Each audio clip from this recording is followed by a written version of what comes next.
I hope to see you again soon. I hope that all of us will stay alive. I really hope that my husband comes back home. The woman you just saw was Ukrainian YouTuber Elena Ganesh. And like many people in Kyiv, she hunkers down in a bomb shelter when the city's strict curfew goes into effect. Now, Elena joins me now live from that bomb shelter. Elena, we just heard you talk about your husband, and I know he's out there, and I know he's prepared to fight. When was the last time you talked with him? In the evening. So right now it's like early morning, and we talked before the night, yes. And he said that it will be fine. Elena, you're clutching your baby in your arms, and I know there's so many children, especially in the underground, in the metro area that is being used as an extensive bomb shelter for tens of thousands of Ukrainians. Basic questions about food and milk and supplies, medicines.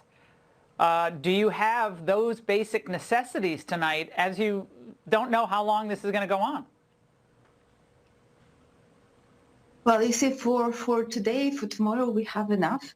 We have enough, maybe even for like a week we have enough, but I don't think we have more.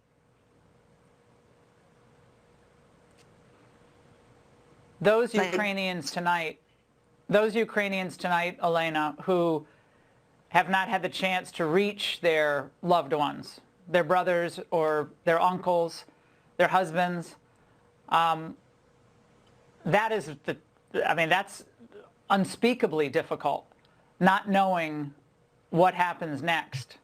How hard has that been for your friends and others who've perhaps lost touch with those who've remained to fight?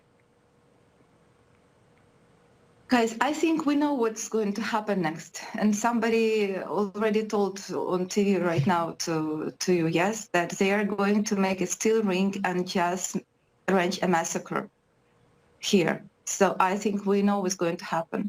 We know that we have enough food just for 1 week. We know that we have like the water enough for 1 week.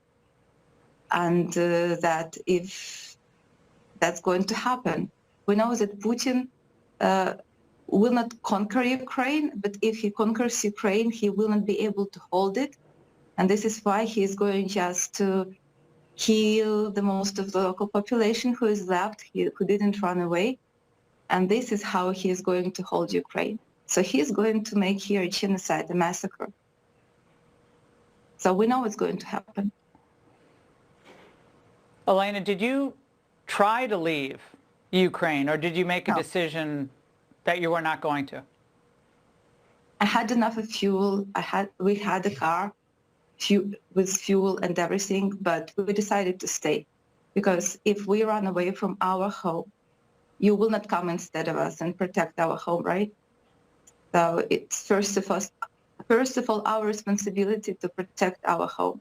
Now, if I left and left all these people behind me here in the city, all these women, children, and men, because for me, the life of men and women, it's equally important. You know, I feel pity for everyone, for both women and men. If I left all of them here and did not everything possible to save, I just wouldn't be able to live with it, you know, anywhere. In the US and France, it's good to travel for vacations, but, you know, just run away and know that you left behind your people to die. I wouldn't just survive with it. And I don't want my children to live with it. You know, I just stay and I do whatever it takes. I still hope that we will be saved, that we will win. And but for this, we need help. We really need urgent help. No-fly zone, immediate intervention, something like this. And if you guys are afraid to make Putin angry and provoke him, you see, Ukrainians were not provoking anyone.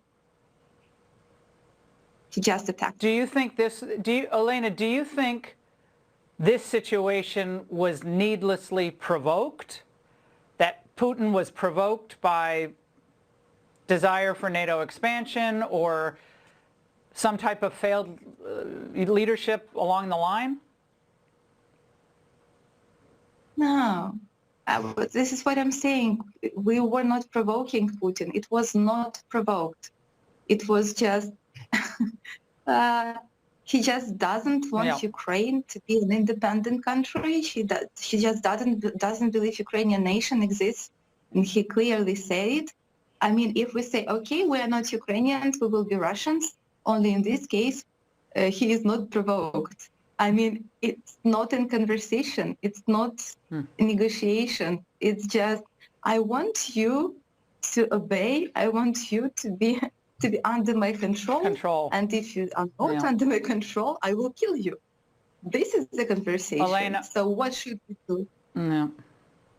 Elena, you know, we're all praying for you, and we're praying for the Ukrainian people and your children and all the children of Ukraine.